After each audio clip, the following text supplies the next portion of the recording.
Matthew 24.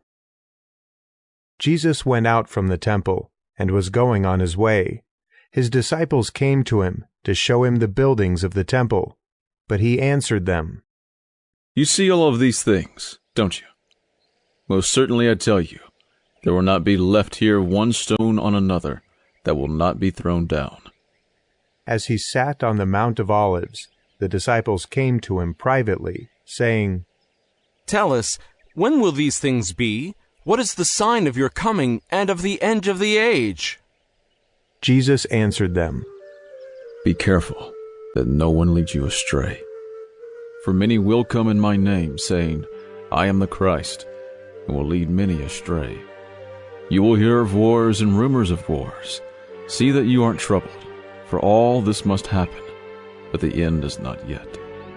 For nation will rise against nation and kingdom against kingdom, and there will be famines, plagues, and earthquakes in various places. But all these things are the beginning of birth pains.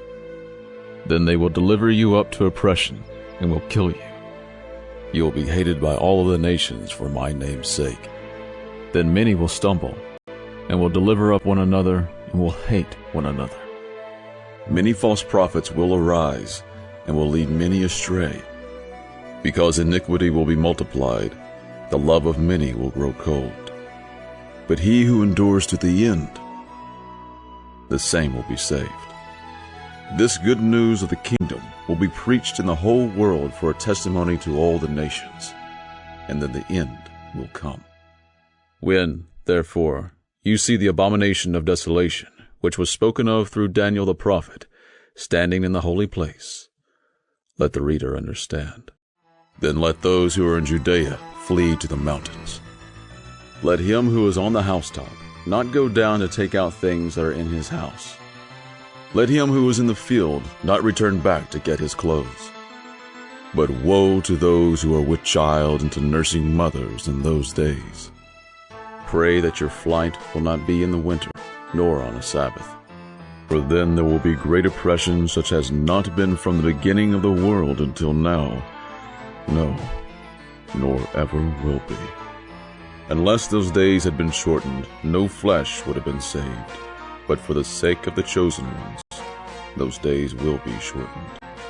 Then if any man tells you, 'Behold, here is a Christ,' or 'There,' don't believe it. For there will arise false Christs and false prophets, and they will show great signs and wonders, so as to lead astray, if possible, even the chosen ones.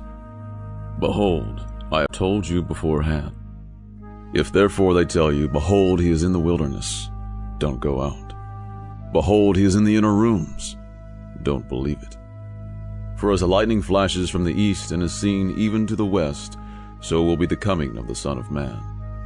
For wherever the carcass is, there is where the vultures gather together.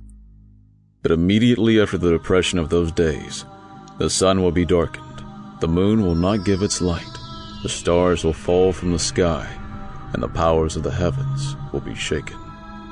And then the sign of the Son of Man will appear in the sky. Then all the tribes of the earth will mourn, and they will see the Son of Man coming on the clouds of the sky with power and great glory. He will send out his angels with a great sound of a trumpet, and they will gather together his chosen ones from the four winds, from one end of the sky to the other. Now from the fig tree learn this parable. When its branches now become tender and produces its leaves, you know that the summer is near. Even so, you also, when you see all these things, know that it is near, even at the doors. Most certainly I tell you, this generation will not pass away until all these things are accomplished. Heaven and earth will pass away, but my words will not pass away. But no one knows of that day and hour, not even the angels of heaven, but my Father only. As the days of Noah were, so will be the coming of the Son of Man. For as in those days which were before the flood, they were eating and drinking, marrying and giving in marriage, until the day that Noah entered into the ship. And they didn't know until the flood came, and took them all away. So will be the coming of the Son of Man. Then 2 men will be in the field, one will be taken, and one will be left. 2 women grinding at the mill, one will be taken, and one will be left. Watch therefore, for you don't know in what hour your Lord comes. But know this, that if the master of the house had known in what watch of the night the thief was coming, he would have watched, and would not have allowed his house to be broken into. Therefore also be ready, for in an hour that you don't expect, the Son of Man will come. Who then is the faithful and wise servant, whom his Lord has set over his household, to give them their food in due season? Blessed is that servant whom his Lord finds doing so when he comes. Most certainly I tell you, that he will set him over all that he has. But if that evil servant should say in his heart, My Lord is delaying his coming, and begins to beat his fellow servants and eat and drink with the drunkard, the Lord of that servant will come in a day when he doesn't expect it, and in an hour when he doesn't know it, and will cut him in pieces, and appoint his portion with the hypocrites. There is where the weeping and the grinding of teeth will be.